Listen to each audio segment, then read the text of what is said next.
ओम श्री हनुमतेभ्यो नमो नमः।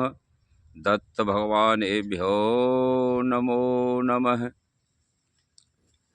प्रिय सज्जनों, एक बार भगवान श्री रामचंद्र जी अपने राज्य में राज्य गद्दी पर विराजमान थे और वहां पर काफी सभा लगी हुई थी।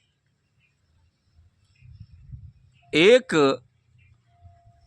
सहयोगी वहां पर अट्टहास करके हंसने लगा तो भगवान राम का उसकी तरफ ध्यान अग्रसर हुआ और वह घबरा गए। भगवान राम ने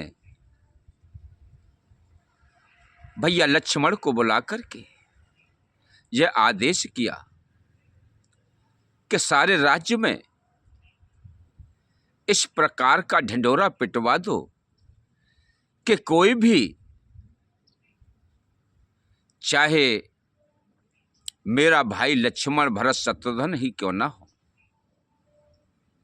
या स्वयं सीता जी ही क्यों ना हो या नगरवासी या क्षेत्रवासी या राज्यवासी, कोई भी क्यों ना हो, अगर उसने हंसा तो उसे हम दंडित करेंगे। क्योंकि इसमें कारण था, जिस समय भगवान राम ने लंका पर चढ़ाई कर दी और रावण के सरों को काट काट करके आकाश में उड़ाने लगे, तो वे धरती पर आकर के गिरते तो उनका मुख की जो अस्थियां होती हैं वो ऐसी खिलखिलाहट करके हंसती थीं कि उन्हें देख करके राम सोच में पड़ जाते। वो सोचते थे कि यह मुख उन्हें खाने के लिए दौड़ रहे हो। इस प्रकार की खिलखिलाहट थी।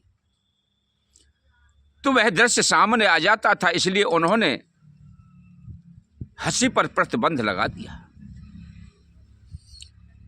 अब सारे राज्य में इस प्रकार का जब ढिंढोरा पिट गया तो सभी मनुष्य, जीव जंतु, पशु पक्षी और देवता बड़े निराश हुए।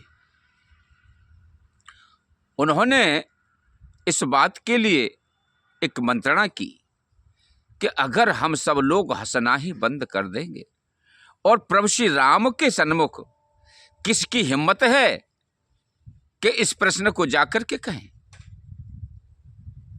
देवताओं ने मंत्रणा की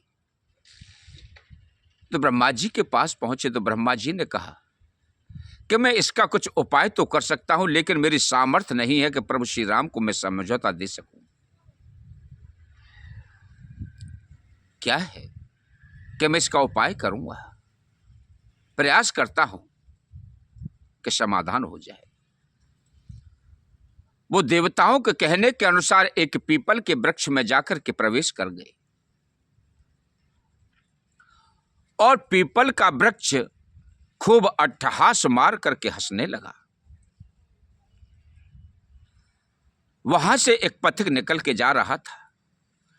अब वह देख करके पीपल की हंसी को तो वो भी खिलखिलाहट करके हंस गया और वह प्रभु श्री राम के पास पहुंचा तो उस दृश्य को याद करते हुए दिमाग में जैसे ही आया कि पीपल किस प्रकार से हंस रहा था तो उसको उसी प्रकार से हंसी आ गई।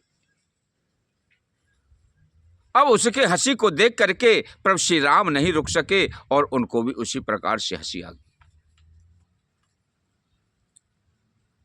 अब राम को हंसी आ गई तो सभी, सीता जी को भी हंसी आ गई, लक्ष्मण जी को भी हंसी आ गई, भरत लक्ष्मण शत्रुघ्न को भी हंसी आ गई, सभी प्रजाजनों को भी हंसी आ गई। अब जब हंसी शांत हुई तो प्रभु श्री राम ने फिर सोचा कि इस प्रकार से अगर राजा ही इस प्रकार का दंड रखे और वही उसकी अवहेलना करे तो उसको दंड कौन देगा। तो उन्होंने उस राज्य कर्मचारी से कहा कि आप हंसे क्यों? कि महाराज, मैं वहां से गुजर रहा था मार्ग से, तो वहां पीपल का वृक्ष बहुत ही अट्टहास करके हंस रहा था। भगवान राम असमंजस में पड़ गए। क्या पीपल भी हंसते हैं? ऐसा नहीं हो सकता, चलो जाकर के परीक्षा करते हैं। वो जाकर के उसके पास पहुंचा तो उसी प्रकार से पीपल अट्टहास करके और हंसने लगा।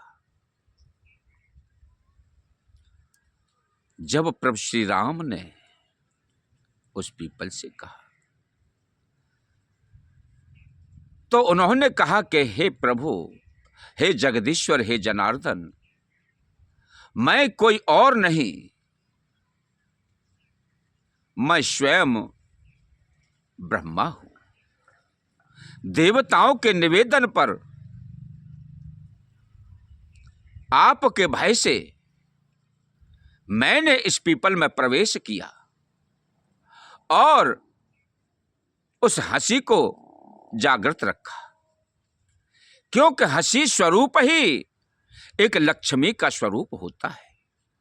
हे नारायण, जहां लक्ष्मी ना हो वहां नारायण नहीं होते, और जहां नारायण नहीं होते वहां लक्ष्मी नहीं होती।